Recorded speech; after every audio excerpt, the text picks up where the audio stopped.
January 17, 1943. Aero 347 hours. The Coral Sea. Beneath a moonless sky, the ocean's surface lay black and unbroken. 60 meters below, Commander Shigeo Nakamura stood in the dim red glow of the Imperial Japanese Navy submarine I-21, his hands resting on the cold steel of the periscope mount. The air inside the pressure hull was thick, dense with the smell of diesel oil, unwashed bodies, and the metallic tang of recycled breath. For 18 days, his crew had stalked the waters between New Caledonia and the Solomon Islands, hunting the convoy lanes where American supply ships moved like fat merchant vessels ripe for slaughter. Nakamura was a veteran. He had commanded submarines since the early days of the war, when Japanese torpedoes had torn through Allied shipping with terrifying efficiency. He had seen British battleships list and sink.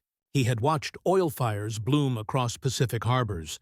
He believed, as did every officer in the combined fleet's submarine force, that Japan possessed the finest underwater vessels in the world, sleek, powerful, and crewed by men trained to operate in silence and strike without warning. Tonight, he would surface to recharge batteries. Tonight, he would scan the horizon for targets. Tonight, he expected to hunt. He did not expect to be the hunted. 300 kilometers to the northeast, aboard the destroyer escort USS Bronstein, Seaman Second Class Robert Hayes sat before a console that hummed with electric life. The device before him was new, so new that its components still smelled faintly of solder and factory grease. It was a radar set, a machine that spoke in green phosphorescent pulses, painting a picture of the ocean surface in sweeping circular waves. Hayes was 20 years old, from a farm in Iowa where the only technology he had known was a tractor engine and a hand-crank telephone. Now he sat in a darkened compartment, watching a screen that could see through night, through fog, through the very curvature of the Earth itself. At Aero 349 hours, a new blip appeared on his screen, small, sharp, 17,000 yards distant, and closing. Hayes keyed his headset. Bridge, CIC. Surface contact bearing 270, range 17,000 yards. Contact is moving. I repeat, contact is moving. The captain's voice crackled back, calm and certain. Maintain track. Alert the gun crews. Hayes did not know it yet, but that blip, that faint green echo on his radar screen, was Commander Nakamura's submarine. And in that moment, the entire calculus of undersea warfare shifted. For the first time in naval history, a submarine could be seen before it knew it was visible. The hunter had become visible to the prey. The Japanese submarine force entered World War II as one of the most advanced underwater fleets ever assembled. The Kaidai class, the Johnson class, and the massive I-400 series represented the pinnacle of 1940s naval engineering. These were not the cramped, primitive U-boats of the Atlantic. These were ocean-going leviathans, some displacing over 3,000 tons, capable of cruising 20,000 miles without refueling, armed with the Type 95 torpedo, the most advanced oxygen-fueled weapon in any Navy's arsenal. The Type 95 ran fast, ran deep, and left no telltale bubble trail. It was invisible death. Japanese doctrine emphasized stealth, endurance, and the samurai spirit of decisive engagement. Submarine commanders were handpicked from the Naval Academy at Etajima, trained in navigation, engineering, and the philosophia of silent warfare. They studied the currents of the Pacific as medieval monks studied scripture. They knew the thermal layers where a submarine could hide from sonar. They understood how to trim a boat to neutral buoyancy, drifting motionless in the black deep, waiting for the rhythmic thrum of enemy propellers overhead. And for the first year of the war, it worked. Japanese submarines sank Allied warships off California. They shelled the Oregon coast. They delivered midget submarines to Pearl Harbor and Sydney. They ranged as far as the Indian Ocean, operating with impunity in waters the Allies considered safe. But by 1943, something had changed. American destroyers and escort carriers began finding Japanese submarines with unnerving accuracy. Attacks that should have succeeded were interrupted. Surfacing procedures that had been routine for decades suddenly became death sentences. Submarine after submarine failed to return from patrol. The Imperial Navy's strategists, sitting in their headquarters in Yokosuka, studied the loss reports with growing alarm. The mathematics were stark. Japan was losing submarines faster than it could build them, and no one could explain why. The answer lay not in Japanese failure, but in American innovation. It lay in a technology so new, so revolutionary, that even many Allied officers did not fully understand it. It was called radar, radio detection and ranging, and it had turned the night black ocean into a lighted room. Commander Nakamura did not believe in radar. He had heard rumors, of course, whispers from returning U-boat commanders in the Atlantic, intelligence reports from Tokyo suggesting the Americans had some kind of detection device. But Nakamura was a man of the sea, a man who trusted his eyes, his instincts, and the training that had been drilled into him since his days as a midshipman. Radar, he had been told, was crude. It could barely detect a battleship at 10 miles. It certainly could not detect a low-profile submarine on a dark night. He was wrong. At 0352 hours, Nakamura gave the order to surface. Compressed air hissed into the ballast tanks. The deck tilted upward. The submarine began its slow, ponderous rise from the safety of the deep. Nakamura climbed into the conning tower, preparing to crack the hatch the moment the boat broke the surface. He expected to see nothing. An empty ocean, stars overhead, perhaps the distant silhouette of an island. Instead, at 0354 hours, as the I-21 breached the surface and Nakamura swung open the hatch, he saw a line of white light cutting across the water toward him. Then another. Then the horizon erupted in flame. The Bronstein had opened fire at 12,000 yards, long before Nakamura's lookouts could have spotted the destroyer in the darkness. Star shells burst overhead, turning night into sickly yellow day. Nakamura screamed the order to dive. Klaxons wailed. Men scrambled down ladders. Water poured through the hatch as the submarine clawed back toward the depths. But it was too late. The destroyer had the scent. Depth charges rained down, thundering through the water like the fists of an angry god. The I-21 twisted, dove, tried to escape into a thermal layer. But the Americans followed. They followed with a precision that seemed supernatural, as if they could see through the ocean itself. At 0421 hours, a pattern of Mark 9 depth charges detonated 30 feet from the submarine's hull. The pressure wave crumpled steel plating. Lights shattered. Men were thrown against bulkheads. In the engine room, a seal ruptured, and seawater began flooding in. Nakamura knew his boat was dying. He surfaced a second time, hoping to fight, hoping to scuttle, hoping simply to save his crew. But the moment the I-21 broke the surface, American gunfire found it. 5-inch shells smashed through the conning tower.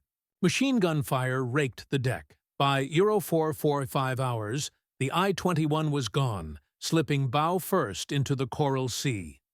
Nakamura and 73 of his crew went down with her.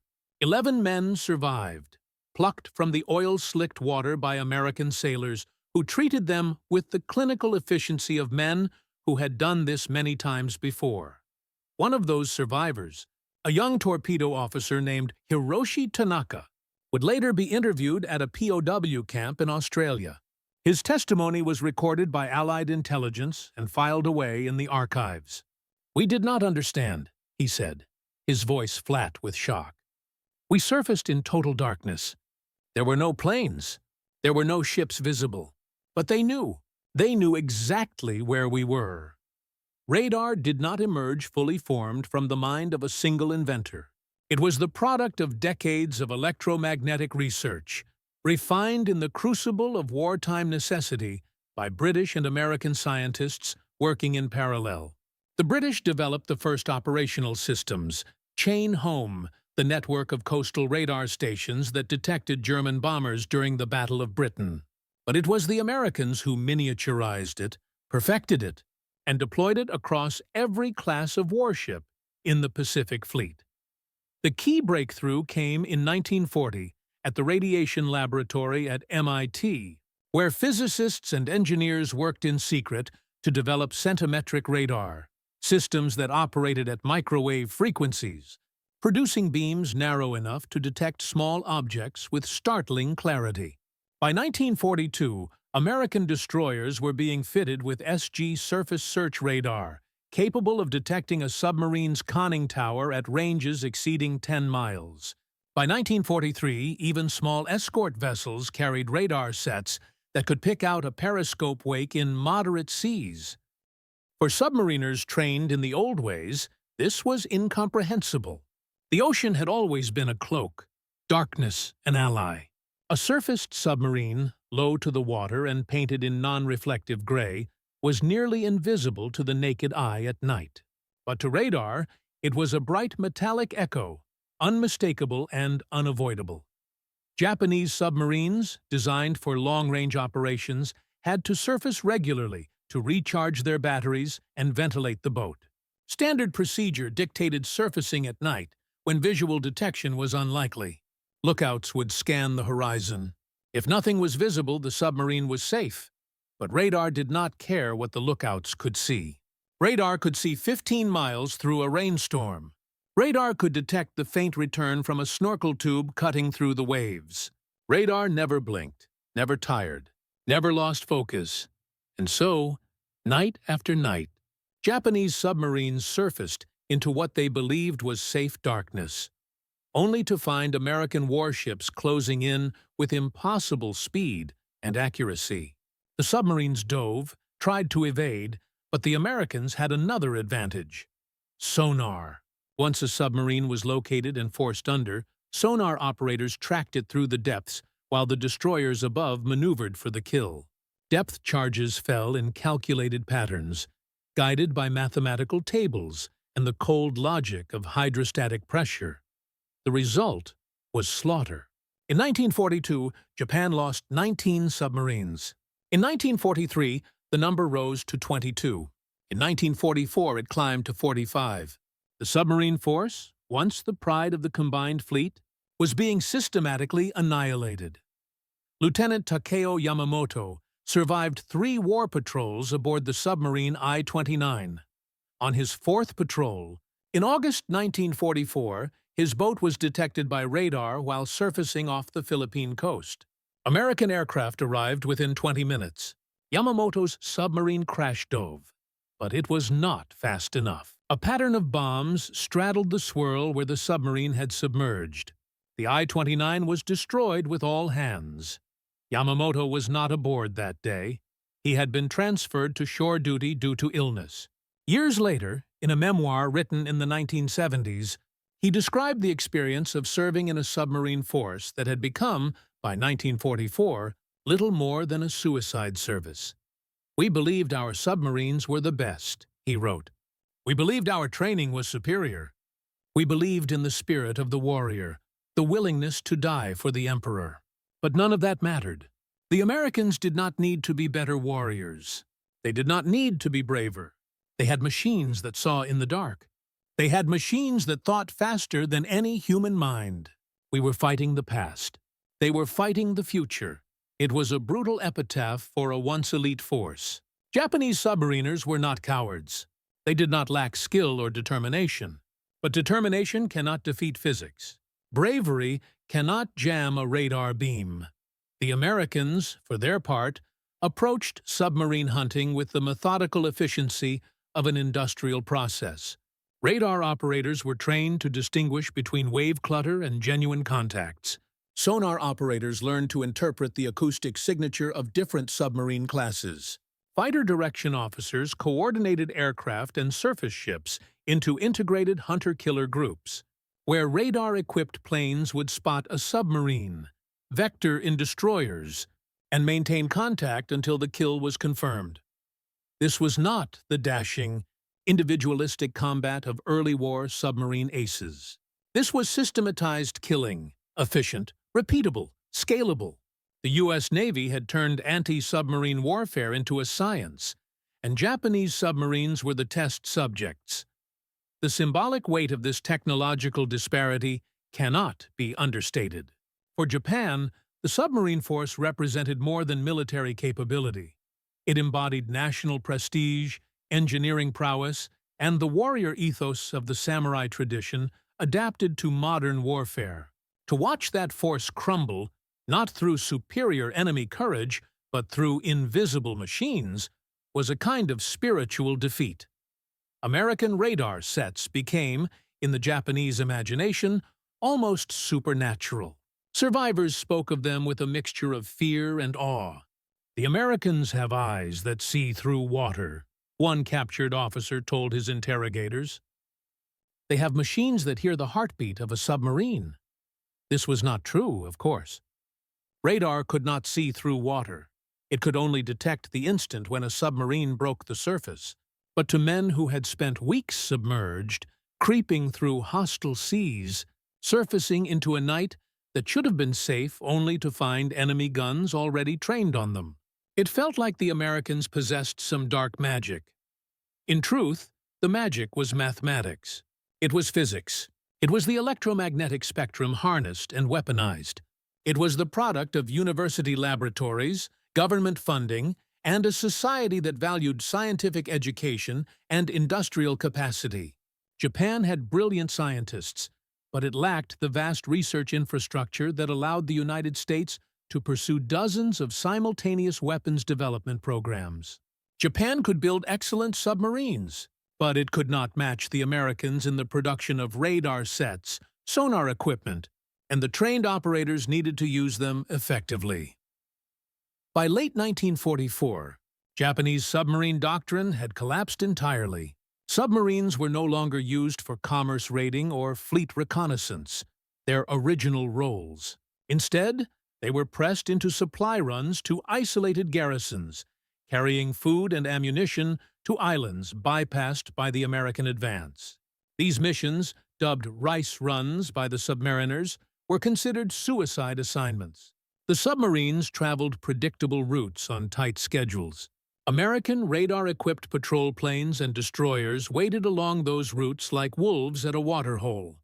The I-8, a large cruiser submarine, was sunk on a supply run to Okinawa in March 1945. The I-56 was destroyed while attempting to deliver supplies to the Marshall Islands. The I-36 vanished without a trace off the coast of Saipan, almost certainly detected by radar, and destroyed before it could transmit a distress signal. There is a recording, preserved in the National Archives in College Park, Maryland, of an American destroyer crew celebrating the sinking of a Japanese submarine in October 1944. The audio is scratchy, recorded on primitive wire equipment, but the voices are clear. Young men, most of them barely 20 years old, laughing, cheering, congratulating the radar operator who had first spotted the contact. "Got him on the scope at 18,000 yards, one voice says. "Never even knew we were there." "Like shooting fish in a barrel," another voice adds, and there is more laughter. There is no malice in their voices, no particular hatred. They sound like factory workers discussing a successful shift, because that is what anti-submarine warfare had become by 1944, a job, a process, something you did efficiently and then moved on to the next task. For the Japanese submariners, it was different. Every patrol was an existential gamble. Every surfacing was a prayer to gods who seemed to have stopped listening. They knew the Americans had radar. They knew their own submarines lacked effective detection equipment. But they still went out. Because orders were orders, because duty demanded it, because the concept of refusing a mission was incomprehensible within the structure of the Imperial Navy. The psychological toll was immense. Submarine crews that had once been composed of confident, aggressive warriors became hollow-eyed and fatalistic. Some boats simply vanished. and it was never clear whether they had been sunk by American action or had succumbed to mechanical failure and despair. One particularly haunting account comes from a diary recovered from the I-373, a submarine that was sunk in the East China Sea in August 1944. The diary belonged to a petty officer named Kenji Watanabe. The final entry, dated 3 days before the submarine was lost, reads, "We surface tonight. We all know what will happen. The American machines will see us. Their ships will come. We will dive, and they will find us anyway. Perhaps this time we will be lucky. Perhaps this time the depth charges will miss. But we do not believe it. We stopped believing months ago." The I-373 was detected by radar at 23:17 hours on August 14, 1944. It was sunk 43 minutes later. There were no survivors. American abundance played a role here that went beyond mere technological superiority. The United States could afford to outfit every destroyer, every escort carrier, every patrol plane with radar. By 1944, American shipyards were producing escort vessels, destroyer escorts and small escort carriers, faster than losses could deplete the fleet. Each of those ships carried radar. Each carried sonar. Each carried experienced operators trained at dedicated schools, where they practiced against target submarines for weeks before deployment. Japan, by contrast, was struggling to replace its submarine losses at all. Shipyards that should have been building submarines were instead focused on battleships, carriers, and the desperate construction of kamikaze boats and suicide craft. Resources that might have gone into developing Japanese radar were diverted to more immediate needs. The result was a widening technological gap that became, by 1945, an unbridgeable chasm. There were attempts to counter American radar. Japanese engineers developed radar warning receivers, primitive devices that could detect the emissions from American radar sets. Some submarines were equipped with these receivers, giving them a few minutes' warning before American ships closed in. But this was a stopgap measure, and it came too late. By the time these receivers were deployed, the majority of Japan's experienced submarine crews were already dead, and the new crews lacked the training and experience to exploit even the small advantage the receivers provided. In the final months of the war, Japanese submarines largely ceased offensive operations. A few boats attempted to carry out kamikaze attacks, ramming American ships or positioning themselves as underwater bombs. Most of these attempts failed. The submarines detected and destroyed long before they could reach their targets. The last Japanese submarine sunk by American forces was the I-373's sister boat. The I-373, detected by radar and destroyed off the coast of Kyushu on August 14, 1945, one day before Japan's surrender. Even in the war's final hours, American radar operators were watching the sea, the green phosphorescent blips on their screens marking the death throes of an enemy who had never fully understood how completely the rules of warfare had changed. After the war, American naval officers toured captured Japanese submarines, examining them with professional interest. The boats were impressive, well-built, spacious by submarine standards, equipped with powerful engines and advanced torpedoes. In many respects, they were equal or superior to their American counterparts. But they lacked radar. They lacked effective sonar. They lacked the electronic systems that had become, by 1945, as essential to a warship as engines or guns.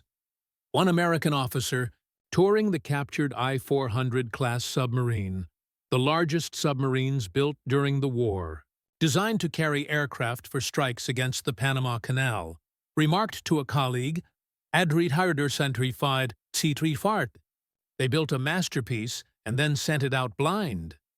It was an apt metaphor. Japanese submarines were masterpieces of naval architecture, crewed by brave and skilled men. But they fought in a war where architecture and bravery were not enough.